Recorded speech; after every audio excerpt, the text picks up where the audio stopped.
안녕하세요. 영화 김일성의 아이들 만든 김덕영 감독입니다. 오늘은 여러분들과 함께 저희 영화의 한 장면을 좀 소개시켜 드리려고 하는데요.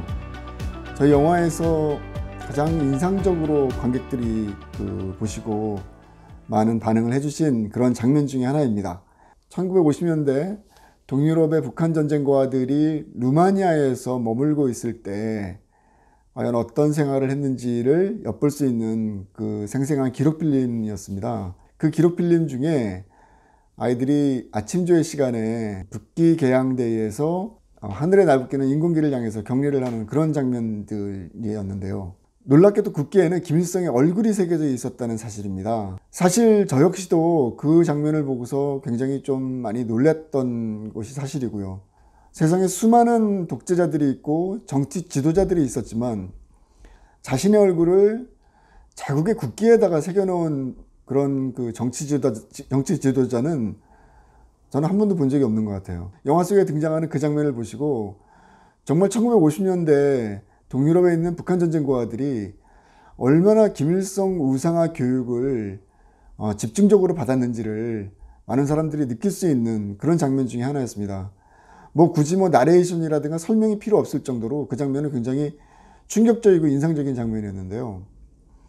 잠깐 그 장면에 대해서 여러분들과 오늘 좀 이야기를 나눠보도록 하겠습니다. 일단 제가 동유럽 5개 나라를 취재하면서 현재 있는 그 동유럽의 그 생존자들, 다시 말해서 북한 전쟁과와 함께 생활했던 동창생이나 또는 교사들과 인터뷰를 할 때 5개 나라의 생존자들이 이구동성으로 동일하게 하는 이야기가 있었습니다. 그 이야기는 바로 북한 전쟁고아들의 아침조회 시간이었습니다. 아이들은 모두 6시에 기상을 했고요. 그리고 간단한 아침 체조와 함께 아침조회 시간을 맞이했는데요. 아침조회 시간에 북한의 김일성을 찬양하는 김일성 찬가와 함께 북한의 국기인 인공기를 향해서 격려하는 그런 장면에 대한 설명들이 5나라 생존자들이 모두 동일하게 증언하는 내용 중에 하나였습니다. 그 인터뷰를 들으면서 당시에 북한 전쟁 고아들이 정말 그 어떤 것보다도 놀라울 정도로 사상교육과 또는 엄격한 규율 생활을 했구나 하는 생각을 좀 하게 됐는데요. 며칠 전에 제가 태영호 의원과 인터뷰를 하면서 태영호 의원이 14살 때죠. 중학교 때 중국에 유학을 갔던 그 때가 있었답니다. 근데 그 중국에 유학을 갔을 때도 북한의 그 유학생들은 비록 14살밖에 안 되는 아이들이었는데도 불구하고 아침 6시에 기상을 해서 아침 조회를 했다는 그런 증언을 들었습니다.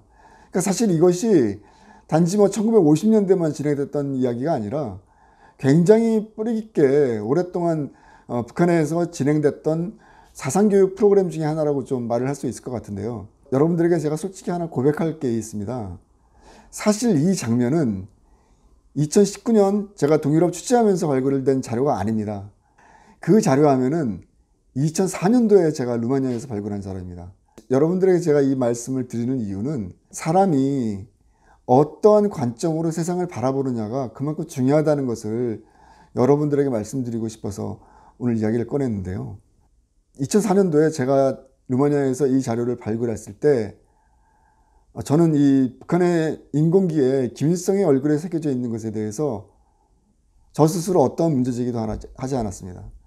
어떻게 자신의 얼굴을 한 나라의 상징인 국기에 새겨놓을 수 있을까라는 이 정도의 의문점은 들었지만 사실 그것을 심각하게 생각해 본 적은 없습니다. 결국은 이 말은 우리가 아는 만큼 세상이 보인다는 말이 있죠. 저 역시도 그랬던 것 같아요. 그러니까 16년 전에 저는 단지 그냥 휴머니즘적인 입장에서 이 역사적 소재를 접근했을 뿐이었습니다. 그런 관점 안에서는 사실은 북한의 전쟁고아들이 아침조회 시간에 모두 경례를 하고 있는 그 인공기에 새겨진 김일성의 얼굴은 단지 그저 이상한 장면 중에 하나로 보일 뿐이었습니다. 그런데 제가 15년 동안 이 역사적 사건을 취재를 하면서 하나하나 자료를 모으고 이 역사적 사건 뒤에 숨겨져 있는 북한 내부의 권력 구조의 문제, 특히 1950년대 김일성의 권력 강화와 관련된 문제를 접근하기 시작하면서 2004년도에 제가 처음 발굴했던 그 인공기에 새겨져 있던 김일성의 얼굴은 단지 이상한 나라의 그런 굵기로만 보이지 않게 되었습니다. 그 장면은 두고두고 제가 편집하는 과정에서 저에게 많은 생각과 고민을 하게 만들었던 그런 장면인데요. 2004년도 16년 전에는 단지 이상하게만 보였던 인공기에 새겨져 있었던 김일성의 얼굴이 16년이 지난 지금은 정말 소름 끼치도록 놀랍고 또 공포스러운 어떤 대상으로 저에게 다가옵니다. 그것은 당시에 동유럽에 머물렀던 북한의 전쟁고아들에게 가해졌던 강도 높은 사상교육과 사상검열, 자유에 대한 억압이 아닐까 하는 생각이 듭니다. 그것을 인식하지 못한 상태에서 2004년도에 바라봤던 인공기에 새겨진 김일성 얼굴은 말 그대로 거듭 말씀드리지만 이상한 정치 지도자의 행위로밖에 보이지 않았던 것이죠. 하지만 그것이 오늘날에 있어서는 정말 우리가 다시 한번 북한의 김일성 체제가 어떻게 형성되어 왔는지, 그리고 그것이 70년 동안 북한 주민들의 인권을 어떻게 억압했는지를 되돌아볼 수 있는 하나의 단서라는 생각이 듭니다. 이 다큐멘터리를 통해서 정말 진정한 인권이 무엇이고 또 동북아시아 한반도에서의 평화를 위해서 우리가 어떠한 미래에 대한 입장을 가져야 되는지에 대해서 여러분들과 함께 고민해 보고 싶습니다. 저희 영화 김일성의 아이들이 바로 그러한 것들을 진지하게 토론할 수 있는 하나의 자료가 되기를 원합니다. 그리고 그 토론의 장에서 정말 머리를 맞대고 뭐 자와 우, 어떤 이념의 차이, 어떤 정파의 차이를 떠나서 정말 우리 민족이 하나가 되고 이 한반도의 평화가 정착될 수 있는 길이 무엇인지 진지하게 고민해 봤으면 좋겠습니다.